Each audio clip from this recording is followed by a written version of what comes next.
Hello, how are you everybody. मैं हृदय शुक्ला आप सबका बहुत बहुत स्वागत करता हूं अपने यूट्यूब चैनल स्टडी 101 पर। फ्रेंड्स, केमिस्ट्री को सीखने के सिलसिले में एक कदम और आगे बढ़ते हैं और आज का ये जो मैं टॉपिक लेके आया हूं वो जो भी बच्चे क्लास 9th में हैं या क्लास 10th में हैं, इवन ये वीडियो उन बच्चों को भी बहुत बहुत मदद करेगा जो बच्चे क्लास 7th या 8th में हैं, क्योंकि इसमें केमिस्ट्री को पढ़ने से पहले कितनी चीज़ों की नॉलेज हमें होनी चाहिए, ख़ास तौर से जो बच्चे क्लास 9-10th में हैं, कि एक बेसिक्स उनको पता होना चाहिए कि किस तरह से हम एटम के बारे में आगे एक्सप्लेन कर सकते हैं, एटम में क्या क्या होता है। कुछ बेसिक मैंने यहाँ पर चीज़ें ली हैं, लेकिन अगर इतनी ही बेसिक चीज़ें आप लोग इसको तैयार कर लेते हैं, सारे बच्चे जो भी इस वीडियो को देख रहे हैं, अगेन आई एम रिपीटेड कि जो भी बच्चे खासतौर से क्लास 7, 8, 9 और 10th में हैं, उनके लिए ये वीडियो माइलस्टोन है। क्योंकि मैंने देखा बहुत सारे वीडियो पड़े हुए हैं यूट्यूब पर, लेकिन उन वीडियोज़ में एक वीडियो में एक ही टॉपिक तैयार कराते हैं। जनरली मैंने कोशिश की है कि एक ही वीडियो के अंदर आपके मैक्सिमम से मैक्सिमम बेसिक कंटेंट आपके तैयार हो जाए। तो फ्रेंड्स, जो मैक्सिमम से मैक्सिमम बेसिक कंटेंट्स हमारे तैयार हो सकते हैं, तो उससे आपको क्या सीखने को मिलेगा। आप कोई भी चैप्टर पढ़ें, इवन अगर आप 10th CBSE में हैं या फिर आप 10th ICSE में हैं या फिर आप UP बोर्ड के हैं, तो आपको एक बेसिक इतना नॉलेज होना चाहिए कि आप कोई भी चैप्टर पढ़ेंगे आपको ये कंटेंट तो हर हाल में मिलेंगे। तो क्या आप इन टॉपिक्स के बारे में जानते हैं? क्या इन टॉपिक्स के बारे में आप अवेयर हैं? अगर नहीं है तो एक बार सीख लीजिए, और अगर आपको आते हैं तो एक बार आप इसको रिवाइज कर लीजिए। चलिए देखते हैं कौन कौन से टॉपिक्स इसमें हमें पढ़ना है। सबसे पहले तो हमें ये देखना है केमिस्ट्री मीन्स क्या होता है। केमिस्ट्री मीन्स क्या होता है फ्रेंड्स? केमिस्ट्री मीन्स होता है हिस्ट्री ऑफ केमियस। केमियस मीन्स होता है सॉइल, यानी सॉइल की स्टडी के नाम पर ही इसका नाम पड़ा है केमिस्ट्री, यानी हिस्ट्री ऑफ सॉइल। सॉइल की history, generally history of soil is also known as the chemistry. So chemistry deals different ways, it's also having parts, organic chemistry, inorganic chemistry, physical chemistry. But अभी इसके बारे में नहीं चर्चा करना है, अभी तो केवल हमें बेसिक फंडामेंटल्स को देखना है कि कौन कौन से बेसिक फंडामेंटल्स होते हैं केमिस्ट्री में। तो स्टूडेंट्स, सबसे पहले इम्पोर्टेंट चीज़ है कि हम जानते हैं कि कोई भी चीज़ है वो आखिर में बनी किससे होती है? एटम से। अगर मैं आपसे एक सवाल पूछूं यहाँ पर कि बताइए हमारी बॉडी का सबसे छोटा पार्ट क्या है, और अगर मैं आपको ऑप्शन दूं कि हमारी बॉडी का जो सबसे छोटा पार्ट है, क्या वो सेल है या फिर वो एटम है? मैंने ये क्वेश्चन कई बार स्टूडेंट से पूछा और मुझे हर बार इसका आंसर मिला कि सर बॉडी का जो सबसे छोटा पार्ट है वो सेल है। मैं आपको बता दूं, बॉडी का जो सबसे छोटा माइक्रो पार्ट जिसको हम बोलते हैं वो सेल नहीं है। सेल किससे मिलके बनी है? सेल भी तो एटम से बनी है, क्योंकि सेल के अंदर सेल ऑर्गेनेलीज हैं। सेल ऑर्गेनेलीज किससे बने हैं? प्रोटीन से बने हैं या कुछ और कॉन्स्टिट्यूएंट्स उसके साथ हैं। लेकिन वो सारे के सारे कॉन्स्टिट्यूएंट्स किससे बने हैं? वो सारे के सारे कॉन्स्टिट्यूएंट्स बने हैं छोटे छोटे एटम से। तो एटम्स ही सबसे बेसिक फंडामेंटल चीज़ है। दोस्तों, सबसे पहले हमारे देश प्यारे भारत में महर्षि कणाद ने इस थ्योरी को सबसे पहले दिया था, और महर्षि कणाद ने कहा था कि परमाणु, उन्होंने नाम दिया था, और उन्होंने कहा था कि परमाणु ही वो सबसे छोटी यूनिट है जिससे मिलकर इस संसार का निर्माण हुआ है, जिससे मिलकर इस यूनिवर्स का निर्माण हुआ है। तो दोस्तों, आपको भी ये पता होना चाहिए कि हमारा जो भी पार्ट है, बॉडी पार्ट हो या फिर आपके चारों तरफ दिखने वाली सारी चीज़ें हों, हर चीज़ इस दुनिया में कोई भी ऐसी चीज़ नहीं है जो एटम से मिलके ना बनी हो। यानी दुनिया के ऊपर एग्जिस्ट करने वाली, चाहे वो लिविंग हो चाहे वो नॉन लिविंग हो, every substance is made up of very small particles, and these particles are known as atoms. So atoms present in everywhere, in every substance, even its solid, liquid, gas, plasma state or Bose-Einstein condensate. Dear students, अब state of matters की 3 states नहीं हैं, अब आपको total 5 states पढ़नी है, और ये टोटल जो 5 स्टेट्स हैं उसमें सॉलिड, लिक्विड, गैस, इसको तो आप जानते ही हैं। साथ साथ आपको ये भी पढ़ना है कि एक और स्टेट है जिसको हम बोस-आइंस्टाइन कंडेंसेट कहते हैं, और एक और स्टेट है जिसको हम लोग प्लाज्मा स्टेट कहते हैं। तो कुल मिला के total number of 5 states of matters are exist. तो मैटर्स की टोटल 5 स्टेट्स हो जाती हैं। अगेन आपको याद रखना है कि इस दुनिया में, इस यूनिवर्स में कोई भी सब्सटेंस है, कोई भी चीज़ है, वो बिना एटम के बने हुए एग्जिस्ट नहीं कर सकती। सो हम कह सकते हैं कि every substance on the earth और in the universe consist atoms. Atoms के बिना कुछ भी संभव नहीं है। तो atoms is the basic and very very small tiny particle of every substance. आपको एक चीज़ समझ में आ गई होगी। आगे बढ़ते हैं और हमें देखना है कि एटम्स में क्या होते हैं। तो फ्रेंड्स, स्टूडेंट्स, एटम्स के अंदर होते हैं इलेक्ट्रॉन्स, प्रोटॉन्स और न्यूट्रॉन्स। एक बार फिर से आपको याद रखना है, इलेक्ट्रॉन्स, प्रोटॉन्स और neutrons. Friends, electrons are taking round around the nucleus in different shells with very great speed. Electron nucleus के बाहर चारों तरफ कुछ स्पेशल सेल्स में, कुछ एनर्जी लेवल्स में बहुत तेज़ी से चक्कर लगाते हैं और इन सेल को हम लोग एनर्जी लेवल भी कहते हैं, या इसी को हम लोग ऑर्बिट्स भी कहते हैं। याद रखना है कि इलेक्ट्रॉन्स जब किसी न्यूक्लियस के चारों तरफ चक्कर लगा रहा होता है तो वह इलेक्ट्रॉन अपने एक्सिस पर भी घूम रहा होता है। और याद रखना है, इसी वजह से इलेक्ट्रॉन्स जनरली न्यूक्लियस के अंदर एंट्री नहीं करते और इलेक्ट्रॉन्स जनरली सेल को छोड़कर भी इतनी आसानी से बाहर नहीं जाते।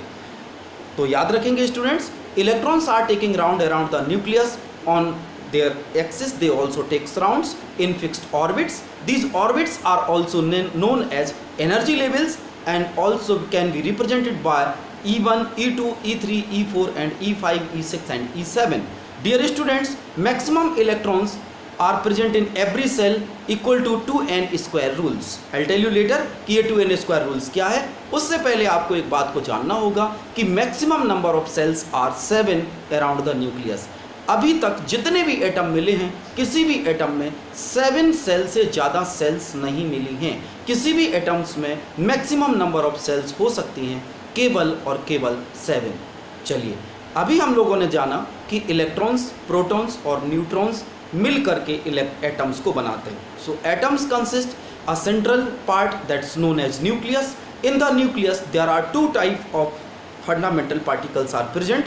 These particles are known as neutrons and protons. Neutrons having no charge while the protons having positively charge. That's why the nucleus charge is positive. क्योंकि न्यूट्रॉन्स पर तो कोई चार्ज नहीं होता है, लेकिन जो न्यूक्लियस के अंदर प्रोटॉन है उसके ऊपर पॉजिटिव चार्ज होता है। इसलिए एटम का जो पॉजिटिवली चार्ज है पार्ट है वो लोकलाइज्ड कहाँ पर है, वो एटम के सेंट्रल पार्ट में है, जिसको हम लोग न्यूक्लियस कहते हैं। ये बहुत ही छोटा पार्ट है। न्यूक्लियस के चारों तरफ कुछ स्पेसिफिक ऑर्बिट्स हैं जिसको हम सेल भी कहते हैं, उनकी फिक्स एनर्जी है, उनके अंदर इलेक्ट्रॉन न्यूक्लियस के चारों तरफ चक्कर लगाते हैं। तो ये तो हमने जाना। इलेक्ट्रॉन्स को रिप्रेजेंट करते हैं E- से, प्रोटॉन को P+ से और न्यूट्रॉन को N0 से रिप्रेजेंट करते हैं। दोस्तों याद रखना है, इलेक्ट्रॉन, प्रोटॉन, न्यूट्रॉन ही किसी एटम की सबसे इम्पोर्टेंट यूनिट्स हैं। चलिए दूसरी बात करते हैं। हमेशा याद रखना है फ्रेंड्स कि किसी भी एटम के अंदर जितने इलेक्ट्रॉन होते हैं उतने ही प्रोटॉन होते हैं। यही कारण है कि that atoms is electrically neutral. अगर कोई एटम इलेक्ट्रिकली न्यूट्रल है, it means the total number of electrons are equal to the total number of protons. So किसी भी एटम्स के अंदर इलेक्ट्रॉन जितने होंगे उतने ही प्रोटॉन होंगे। इस वजह से वह टोटल, वो सारा का सारा एटम कैसा होता है, इलेक्ट्रिकली न्यूट्रल। तो इलेक्ट्रिकली न्यूट्रल हुआ। अब जो एटम्स का पूरा मास है वो डिपेंड करता है, जो एटॉमिक मास है वो डिपेंड करता है किसके ऊपर, वो डिपेंड करता है न्यूक्लियस के ऊपर। क्यों? क्योंकि न्यूक्लियस के अंदर प्रोटॉन और इलेक्ट्रॉन्स रहते हैं। Nucleus consist proton and neutron. माफ कीजिए, केवल क्या रहता है न्यूक्लियस के अंदर, याद रखना है आपको, सिर्फ न्यूट्रॉन और प्रोटॉन रहते हैं। बेटा सबसे पहली जो सेल होती है उसमें 2 इलेक्ट्रॉन्स होते हैं, फिर 8 इलेक्ट्रॉन्स होते हैं और फिर 18 इलेक्ट्रॉन होते हैं। इसको हम कैसे कैलकुलेट करेंगे? तो इसको कैलकुलेट करने से पहले एक बार जल्दी से रिवाइज कर लीजिए। न्यूक्लियस के अंदर क्या बताया? न्यूक्लियस के अंदर बताया न्यूट्रॉन और प्रोटॉन। न्यूक्लियस के बाहर कुछ सेल्स होती हैं जिन सेल्स के अंदर इलेक्ट्रॉन चक्कर लगाते हैं। किसी एटम का total mass depend on it's nucleus because nucleus consist proton and neutron. तो न्यूक्लियस का जो मास होता है या पूरे एटम का मास डिपेंड करता है न्यूट्रॉन एंड प्रोटॉन पर, while the mass of an atom does not depend on electron reason because electrons are taking around the nucleus with very great speed. That's why generally electrons is not considered at the mass of an atom. किसी atom के मास में electron को consider नहीं किया जा सकता है। याद रखना, if any atom loses one electron, मैंने आपको बताया किसी एटम में जितने प्रोटॉन होंगे उतने ही इलेक्ट्रॉन होंगे। अगर किसी एटम ने इलेक्ट्रॉनों को माइनस कर दिया, लूज कर दिया, तो उसमें प्रोटॉन बढ़ जाएंगे, और प्रोटॉन बढ़ने से, क्योंकि प्रोटॉन पर पॉजिटिव चार्ज होता है, इसलिए उस एटम के ऊपर पॉजिटिवली चार्ज आ जाएगा, जिसको हम लोग कैटायन कहते हैं। Students, if any atom is taking electron, अगर वो इलेक्ट्रॉन को लेता है तो उसमें नंबर ऑफ इलेक्ट्रॉन्स बढ़ जाएंगे, जबकि न्यूक्लियस में नंबर ऑफ प्रोटॉन उतने ही रहेंगे। That's why that atom will converts into A9. मतलब क्या हुआ, if any atom is taking electron तो वो हो जाएगा negatively charge, if any atom is giving electron तो वो हो जाएगा पॉजिटिवली चार्ज। और पॉजिटिवली चार्ज एटम को कहते हैं कैटाइन, और नेगेटिवली चार्ज एटम को क्या कहते हैं, एनाइन। चलिए बोर्ड पर देखते हैं। सबसे पहले फ्रेंड्स यहाँ पर लिखा हुआ है history of soil, it means chemistry को डिफाइन किया गया है हिस्ट्री ऑफ सॉइल से। सेकंड पॉइंट पर लिखा हुआ है atom which consist electrons, proton and neutron. Z को रिप्रेजेंट करते हैं एटॉमिक नंबर से। तो दोस्तों याद रखना है, जेड किसको रिप्रेजेंट करता है, जेड रिप्रेजेंट करता है एटॉमिक नंबर से। तो एटॉमिक नंबर हमेशा बराबर होता है इलेक्ट्रॉन के और प्रोटॉन के, यानी जितना किसी एटम का एटॉमिक नंबर होगा उसमें उतने ही इलेक्ट्रॉन होंगे और उसमें उतने ही प्रोटॉन होंगे। सेकंड पॉइंट पर बात करते हैं, जैसे मैंने यहाँ पर लिखा है 20 Ca40, ये कैल्शियम है, इट मीन्स कैल्शियम का एटॉमिक नंबर 20 है, जो ऊपर रिप्रेजेंट होता है, that's known as atomic mass. तो calcium atom having 40 atomic mass और एटॉमिक नंबर उसका है 20। तो जितना मैंने क्या बताया, इस फॉर्मूले को याद रखना है। किसी भी न्यूट्रल एटम में Z = E = P, neutral atom में जितने इलेक्ट्रॉन होंगे उतने प्रोटॉन होंगे। ये न्यूट्रल एटम है तो इसमें इलेक्ट्रॉन कितने होंगे 20, प्रोटॉन भी कितने होंगे 20। दूसरे को देखते हैं Ca। अब मैंने क्या किया, ऊपर लिखा प्लस प्लस, इसका मतलब है 2 प्लस आए, इट मीन्स इसके 2 इलेक्ट्रॉन चले गए। तो 2 इलेक्ट्रॉन के जाने के बाद इलेक्ट्रॉन चेंज हो जाएगा, इलेक्ट्रॉन कम हो जाएंगे, और 20 थे, 2 प्लस आए मीन्स 2 इलेक्ट्रॉन हैज गॉन, और 2 इलेक्ट्रॉन जब चले गए तो 20 में से कितना बचा, अब 18। अगेन आपको याद रखना है, अगर एटम इलेक्ट्रॉन को लूज कर देता है तो उस पर पॉजिटिव चार्ज आते हैं, तो जितने पॉजिटिव चार्ज आते हैं उतने ही इलेक्ट्रॉन उसमें कम होते हैं, याद रखना। तो यहाँ पर कितने पॉजिटिव चार्ज हैं, 2 इलेक्ट्रॉन यहाँ पर कम हो गए।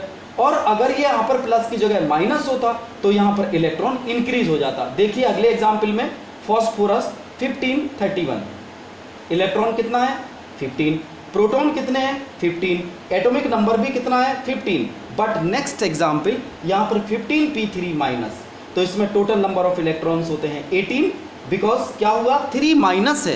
तो 3 माइनस, मैंने क्या बोला, अगर माइनस चार्ज लगा है तो इलेक्ट्रॉन बढ़ जाएंगे और प्लस चार्ज लगा है तो इलेक्ट्रॉन घट जाएंगे।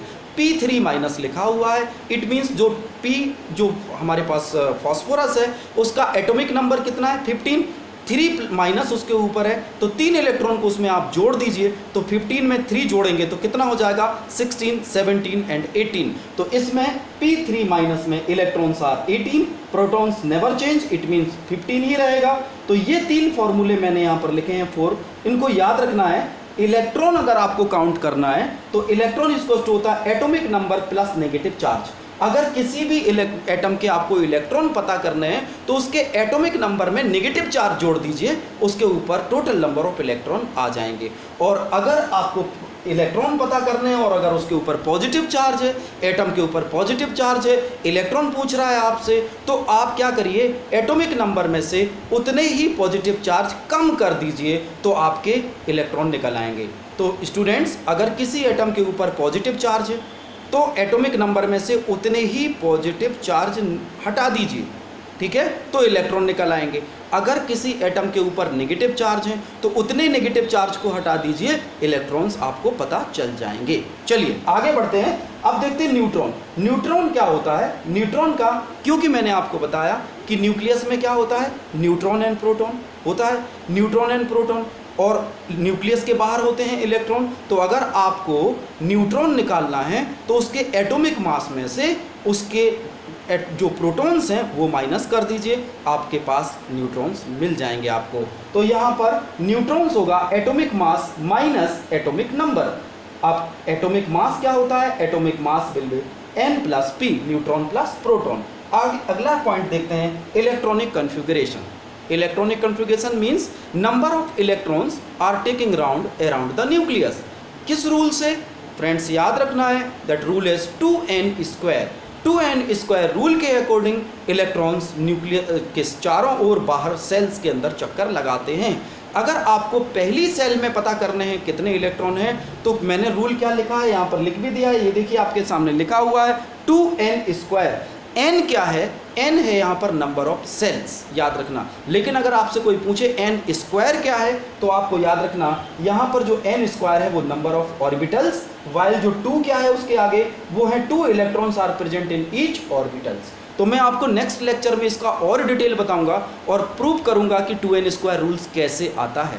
आपको अभी इतना याद रखना है कि in every shell if you want to calculate total number of electron then you have to use formula 2n square and you will place value instead of n 1 2 3 4 5 6 and 7। तो अगर आप पता करना चाहते हैं कि पहली सेल में कितने इलेक्ट्रॉन हैं, तो आप कैसे पता करेंगे? पहले लिखेंगे 2n स्क्वायर, फिर n की जगह आपको 1 लगाना है। वाई? आप बताइए क्यों? क्योंकि आपको क्यों 1 लगाना है स्टूडेंट्स? बिकॉज हम पहली सेल में पता कर रहे हैं ना इलेक्ट्रॉन। अगर मैं आपसे पूछूं सेकंड सेल में इलेक्ट्रॉन बताइए, तो आप क्या लिखेंगे? 2n स्क्वायर और n की जगह कितना लिख देंगे? 2। अगर मैं पूछूं थर्ड सेल में इलेक्ट्रॉन बताइए, तो आप लिखेंगे 2n square 2 into 3 square, because we want to calculate electrons in third cell. So if you want to calculate total number of electron in any cell, total number of electrons in any cell, then you have to use this formula 2n square. Then you will place the value n 1 2 3 4, but you cannot place the value n is equals to 0, because अगर किसी atom के बाहर 0 आपने लगा दिया, इसका मतलब उसमें सेल ही नहीं है, फिर वो एटम ही नहीं है। ओके, चलिए आगे बढ़ते हैं। फिर मैंने यहाँ पर लिखा है valency. Students what is valency? Valency क्या होता है? वैलेंसी होता है किसी एटम का किसी दूसरे एटम के साथ बॉन्ड बनाने की टेंडेंसी। किसी एक एटम किसी दूसरे एटम से कितने इलेक्ट्रॉन ले सकता है, या वो कितने इलेक्ट्रॉन दूसरे को दे सकता है, या वो कितने इलेक्ट्रॉनों का शेयर करता है, इसको हम कहते हैं वैलेंसी। अगर आपको वैलेंसी कैलकुलेट करनी है तो मैं आपको एक स्टेटमेंट दे रहा हूँ, आप याद रखिएगा। If any atom having valence electron 1, that's valency will be 1. If any atom having valence electron 2, that's valency will be also 2. If any atom having valence electron 3, its valency will also 3. Any atom having valence electron 4, then valency will be also 4. If any atom having 5 valence electron, तो उसकी valency 5 नहीं होगी। याद रखना, अगर 1 2 3 4 electron बाहर हैं तो उसकी वैलेंसी भी 1 2 3 4 होगी। लेकिन अगर किसी भी एटम के बाहरी सेल में, सबसे बाहर की सेल में, वैलेंस सेल में अगर 4 से ज़्यादा इलेक्ट्रॉन्स हैं, मीन्स 5 हैं, तो वैलेंसी कैसे कैलकुलेट करेंगे? आप लिखेंगे 5 माइनस 8। क्या लिखेंगे स्टूडेंट्स? 5 माइनस 8। कितना आंसर आया? -3। तो उसकी वैलेंसी कितनी मानी जाएगी? -3। चलिए एक और एग्जाम्पल आप बताइए। If the 7 electrons are present in the valence shell, what will be the valency of that atom? अगर किसी एटम के बाहरी सेल में 7 इलेक्ट्रॉन है तो उसकी वैलेंसी कितनी होगी? मैंने क्या बताया? 7 4 से ज़्यादा है, तो क्या करेंगे? हम लिखेंगे 7 माइनस 8 करेंगे एंड आंसर विल कम कितना? -1। तो उसकी वैलेंसी कितनी हो जाएगी? -1। याद रखना है, अगर किसी एटम के बाहर टोटल 8 इलेक्ट्रॉन प्रेजेंट हैं, इट मीन्स किसी एटम के बाहरी सेल में 8 इलेक्ट्रॉन्स प्रेजेंट हैं, वैलेंस सेल में 8 इलेक्ट्रॉन्स प्रेजेंट हैं, तो उसकी वैलेंसी क्या होगी स्टूडेंट्स? उसकी वैलेंसी होगी 8 में से 8 को माइनस करेंगे तो मिलेगा 0। इट मीन्स उसकी कोई वैलेंसी नहीं होगी और that atom will be inert और वो किसी से रिएक्शन नहीं करेगा।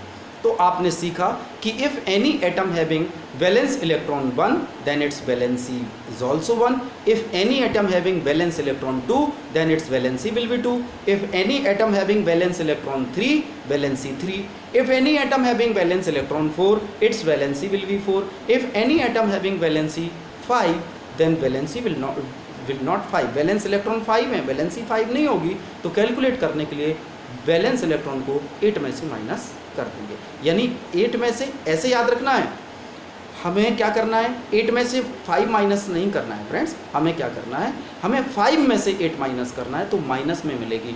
एक चीज़ और आपको बता दूं, अगर किसी भी एटम की वैलेंसी आपको नेगेटिव में मिलती है तो वो नॉन मेटल होगा, और अगर किसी भी एटम की वैलेंसी आपको पॉजिटिव में मिलती है तो वो मेटल होगा। किसको छोड़ के, कार्बन को छोड़ के। किसको छोड़ के, हाइड्रोजन और कार्बन। हाइड्रोजन में नेगेटिव वैलेंसी होने के बाद ये नॉन मेटल है, और इसमें पॉजिटिव वैलेंसी भी होती है।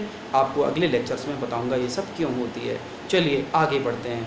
अब हम देखते हैं कैटाइन किसे कहते हैं। तो कैटाइंस क्या होते हैं, कैटाइंस होते हैं किसी एटम के ऊपर पॉजिटिव चार्ज, उसको हम लोग कैटाइन कहते हैं, और किसी एटम के ऊपर नेगेटिव चार्ज, उसको हम लोग एनाइन कहते हैं। मैंने बहुत सारे एग्जाम्पल यहाँ पर लिखे हैं, आप देखिए। Ca++ यानी cation, Na+ cation, Al+++ cation, ये Cl के ऊपर माइनस है, it means that is anion. P having 3 minus, it means it is also anion, और यहाँ पर S means sulphide, its also anion. तो आपको याद रखना है, those who are having negatively charge this known as anion, and those who are having positively charge these are cations. आगे बढ़ते हैं और देखते हैं रेडिकल्स क्या होते हैं। तो आपको बताना है रेडिकल्स क्या होते हैं स्टूडेंट्स। तो जनरली रेडिकल्स होते हैं group of atom with positive and negative charge. Group of atom, if group of atom having positively charged, that's known as cationic radical. If any group of elements having negative charge, it's known as anionic radicals. तो यहाँ देख लीजिए, यहाँ पर लिखा हुआ है radicals group of atoms with charge NH4+ positively charged radical, CO3 2- negatively charged radicals. So students, अगर आपसे कोई पूछता है कि रेडिकल्स क्या है, आप जानना चाहते हो कि रेडिकल्स क्या है, तो रेडिकल्स होते हैं group of atom with charge. One more thing, अगर कोई मॉलिक्यूल जिसमें 2 एटम हैं और बिल्कुल वो बीच से उसका बॉन्ड टूटता है तो भी वो रेडिकल को फॉर्म करता है। ये आपको मैं आगे बताऊंगा, ठीक है।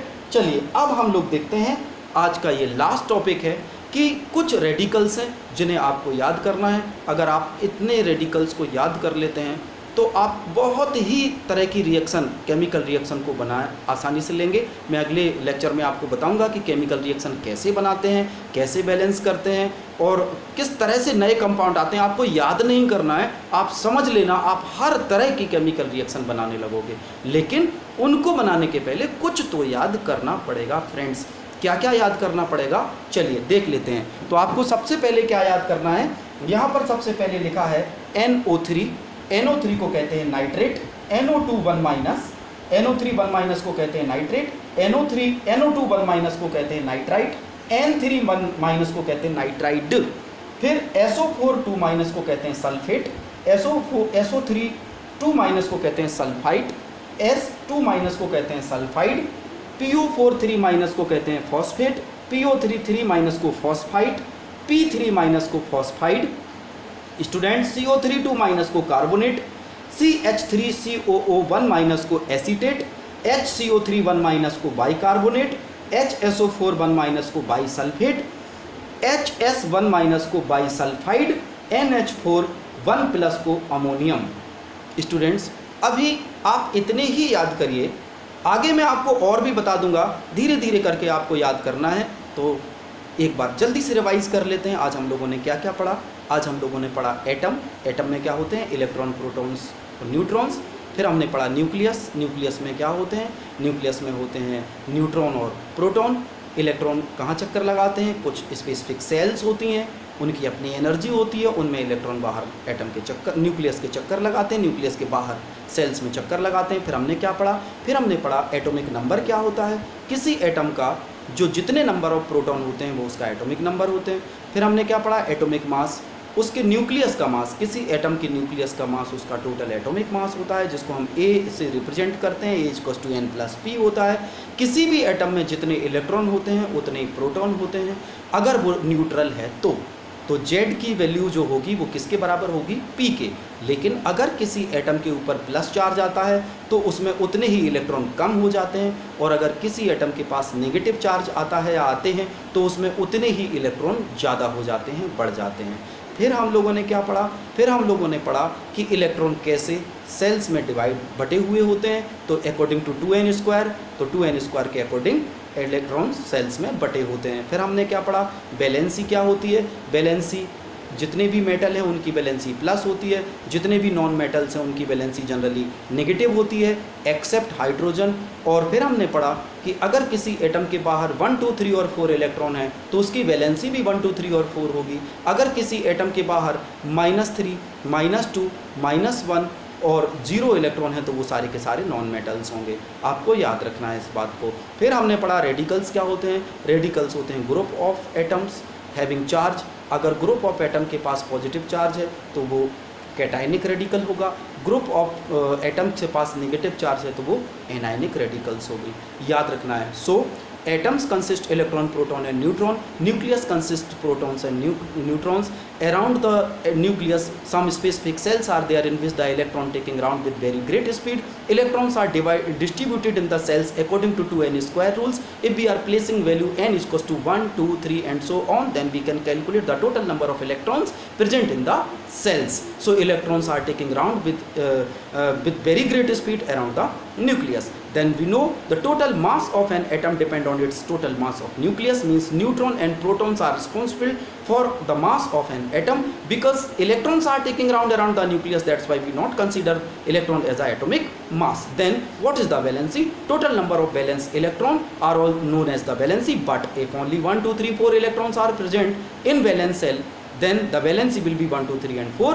If valence electrons are coming 5 6 7 and 8, then to calculate the valency we use one formula, valence electron minus 8, then we can calculate its valency. What are radicals? Radicals are the group of atom which have the positive and negative charge. If group of atom having positively charged, known as cationic radical. If group of atom having negative charge, are known as anionic radicals. And I have given you some very important radicals, so you can take a screenshot of this whiteboard and you can learn all these things. You can write these things on your notebook, and please, if you are feeling that you are learning something new, so share and like, subscribe this video. And again मैं आपका एक बार फिर से thank you बोलता हूँ। पढ़ते रहिए और अपने एम को दिमाग में रखिए। आप जल्दी ही अपने एम को अचीव करेंगे, बस हार्ड वर्क की ज़रूरत है। सो हार्ड वर्क करते रहिए। Thank you very much, thank you so much.